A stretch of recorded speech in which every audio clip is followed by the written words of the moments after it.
Thomas's train. Thomas often grumbled because he was not allowed to pull passenger trains. The other engines laughed.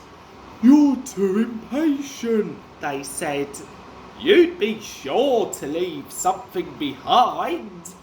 "Rubbish," said Thomas crossly. "You just wait. I'll show you." One night he and Henry were alone. Henry was ill. The men worked hard, but he didn't get better. Now, Henry usually pulled the first train in the morning, and Thomas had to get his coaches ready. If Henry is ill, he thought, perhaps I shall pull his train. Thomas ran to find the coaches. Come along, he fussed. There's plenty of time, grumbled the coaches.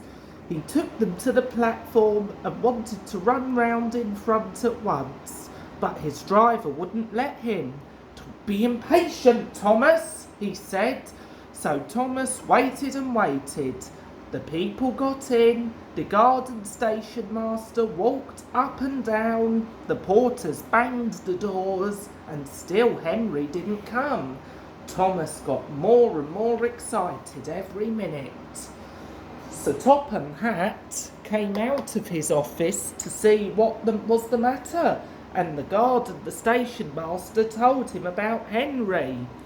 "Find another engine," he ordered. "There's only Thomas." "You'll have to do it then, Thomas. Be quick now." So Thomas ran round to the front and back down on the coaches, ready to start. "Don't be impatient," said his driver. "Wait till everything is ready." But Thomas was too excited to listen to a word he said. What happened then, no one knows. Perhaps they forgot to couple Thomas to the train. Perhaps Thomas was too impatient to wait till they were ready. Or perhaps his driver pulled the lever by mistake. Anyhow, Thomas started. People shouted and waved at him, but he didn't stop. "They're waving because I'm such a splendid engine," he thought importantly. "Henry says it's hard to pull trains, but I think it's easy. Hurry, hurry, hurry," he puffed, pretending to be like Gordon. As he passed the signal box, he saw the men leaning out, waving and shouting. "They're pleased to see me," he thought. "They've never seen me pulling a train before. It's nice of them to wave." And he whistled, "Thank you," and hurried on. But he came to a signal at danger.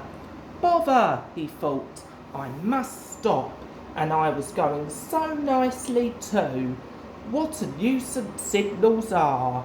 And he blew an angry peep peep on his whistle. One of the signalmen ran up. "Hello, Thomas," he said. "What are you doing here?"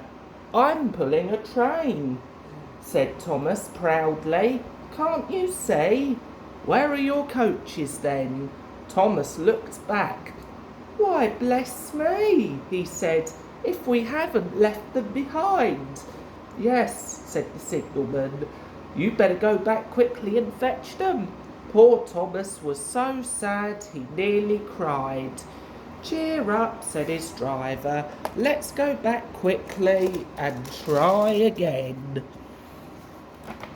At the station, all the passengers were talking at once. They were telling Sir Topham Hatt, the station master and the guard what a bad railway it was. But when Thomas came back and they saw how sad he was, they couldn't be cross. So they coupled him to the train, and this time he really pulled it. But for a long time afterwards, the other engines laughed at Thomas and said, "Look, there's Thomas, who wanted to pull a train but forgot about the coaches."